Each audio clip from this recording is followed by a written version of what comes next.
U.S. intelligence pointed to Osama bin Laden hiding in the mountains of Afghanistan within the cave complexes several hundred feet below the ground. Then, in March of 2002, the Department of Defense and the United States Air Force unleashed their newest weapon on top of the Al-Qaeda and Taliban forces. Developed under unprecedented circumstances, with scientist Winnet Antoine at the helm, the BLU-118B thermobaric bomb was built in a rush, ignoring most safety procedures and previous testing due to the urgency. Once it was finally ready, it proved so lethal that many experts believe it should never have been created at all. But as tensions rose in the Middle East, the U.S. forces nervously hoped that the thermobaric weapon would penetrate deep into the ground and destroy the cave complex once and for all. March 2002. Developed in the 1980s, the McDonnell Douglas F-15E Strike Eagle was designed to meet the United States Air Force requirements for an all-weather multi-role strike fighter capable of air-to-ground missions that could carry up to 23,000 pounds of air-to-ground and air-to-air weapons.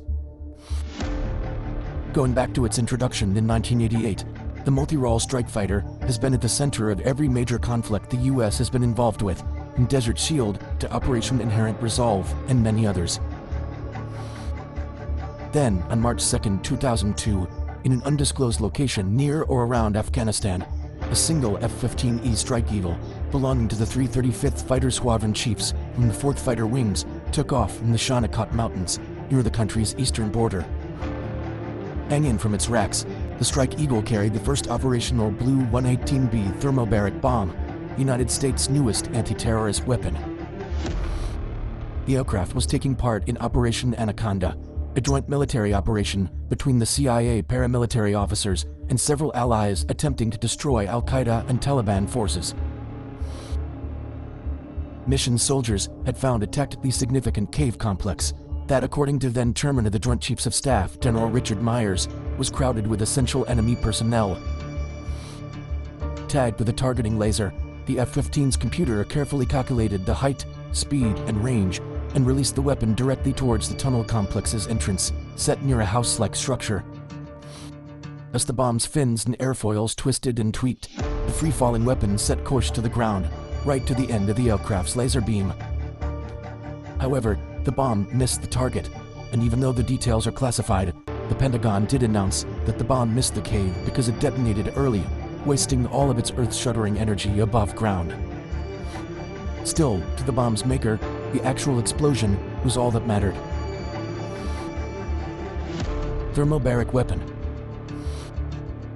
In July of 2001, Lieutenant Colonel Tom Ward arrived at the Department of Defense's offices, ready to comply with their request to develop a tunnel defeat weapon to potentially be used in North Korean subterranean nuclear stockpiles. The weapon needed to be capable of punching inside caves and flushing them out. Although Ward had never built a bomb, as a veteran project manager, he met with scientists and contractors, ran the numbers, and prepared a proposal to make 20 warheads that would test a thermobaric explosive.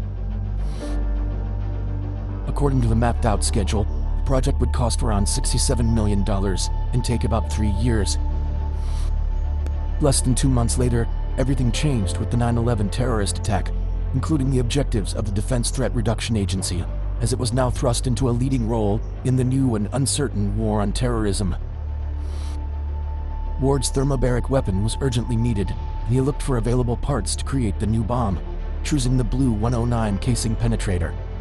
Developed by Lockheed Martin, this inch-thick casing could demolish through 6 feet of concrete before detonation, which was perfect for targeting the cave complex. On October 11th, only 4 days after the official declaration of war in Afghanistan, Ward promised the Pentagon a bomb in 60 days. But although he had a plan to assemble the steel and the electronics, he still needed a lethal payload. At the time, there was no explosive in the world capable of doing what the new bomb was intended for, and Ward had no time to experiment with different chemical compounds as he wanted. What he needed was help from the best explosive scientist in America. Winnet Antoine. When Winnet Antoine arrived in Maryland in 1975 as a refugee from the Vietnam War, She promised that she would repay the United States for welcoming her and her family with open arms. As such, Duan decided that working with the Defense Department was the perfect way to fight for freedom and help preserve the country's integrity. When the war in Afghanistan started, Duan was the program manager for explosives at the Naval Surface Warfare Center Indian Head Division. An internationally recognized scientist, the 42-year-old Duan developed nearly a dozen high-performance compounds used by the Navy, Air Force, Army, and Marine Corps. After meeting with Ward, Duan accepted the challenge to cope with the potent payload the Department of Defense had requested. And the bomb maker had just what Ward was looking for, the PBXIH-135. A formula for an experimental explosive, the compound had already shown great promise in several tests. However, it had yet to be developed into a full-scale weapon. PBXIH-135. PBXIH-135 was made up of a standard military explosive called HMX, blended with a polyurethane rubber. Secret to the mixture was the addition of a precise blend of aluminum powder which burned in the hot gases. While a typical explosion might last a few microseconds and course a few hundred feet down a tunnel, thermobaric blasts, fueled with aluminum and detonated in a confined space, can release 7 times more energy. Within only 60 days, Duan and her team at Indian Head had no choice but to disregard standard safety checks, forego any further testing, and create over 600 gallons of PBXIH-135 to cast it into bombs. After the PBXIH-135 was approved by the Navy and deemed safe enough to make a real bomb, the team ordered 20,000 pounds of HMX, pausing every other project they were working on. By mid-November, the scientists were mixing the ingredients and carefully measuring and pouring the compound into empty bombs. Although the first 2 bombs failed during the mixing process, the Indian Head team continued working under enormous pressure. Soon, a batch of BLU-118B bombs was ready and sent to a Nevada test site. Success and outrage.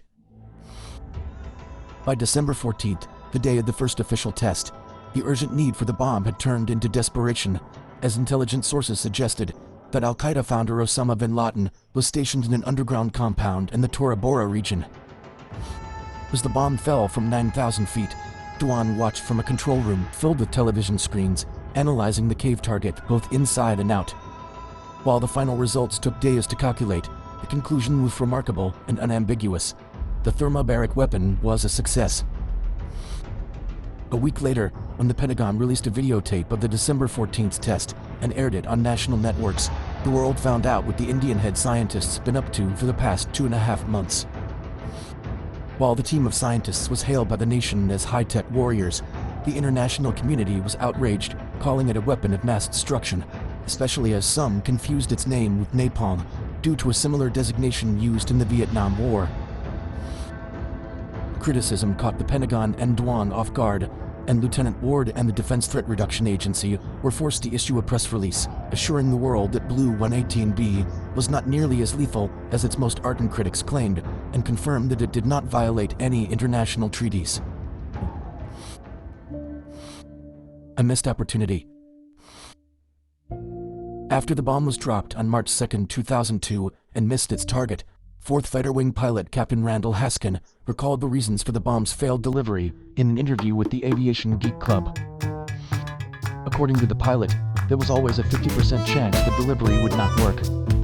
During the mission, as Haskin said, quote, "The pilot performed a last-second bunt to delay bomb release, so that the weapons systems officer could get a better view of the designated aiming point of impact. That's a normal thing for us to do with a standard laser-guided bomb." However, for the GBU-24 Paveway 3, the family of laser-guided weapons the bomb belonged to, the bunt put the bomb into a different flight mode than the one that was initially planned by the Air Force. As such, the bomb failed to follow the planned flight profile, and thus snapped the ridgeline instead of the cave complex's entrance, missing its target. Stealth One is proud of the achievement. According to the now legendary scientists, quote, "The BLU-118B, to me, is another example of what is wonderful about this country. At a time that was supposed to be a moment of weakness, the American people worked together. People of all religions and colors and backgrounds. I think it's a prime example of united we stand, united we fall, united we win. It makes me very proud. Thank you for watching our Dark Tech video. If you liked it, please give us a thumbs up, and let us know your thoughts in the comments below. And for more historical content, subscribe to this and all the channels in our Dark Documentaries family. Stay tuned.